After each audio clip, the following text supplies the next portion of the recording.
What's up? Good afternoon. Good afternoon. Magandang tanghali pala. Tanghaling tapat.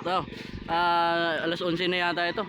Ayan, magandang tanghali sa lahat ng mga kababayan po namin. Andito ulit si Liverboy sa area ng Maralag. Ano, si Foreman, no?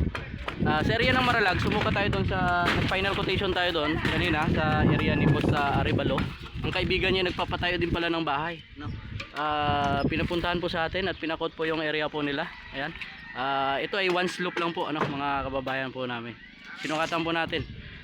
Siyempre, ibigay natin yung tamang sukat, magandang thickness at para makasigurado po tayo na tama po yung maibibigay po natin sa mga kababayan po natin. Ayan, sa pangalan po ng Stormguard Roofing Services, kami po ay handang mag-quote sa inyo pong mga area. Libre lang po yan mga kababayan. Kumontak lang po kayo, nakatats naman po sa wall po ninyo yung mga contact number po namin. Ayan, shout out muli kay Boss Marvin Sarsa at saka sa BZA family, Stormguard family, Mambusaw area. Thank you so much sa patuloy na mabilis na paggawa sa ating po mga orders. Ayan, thank you so much. Ingat po to lagi mga kababayan.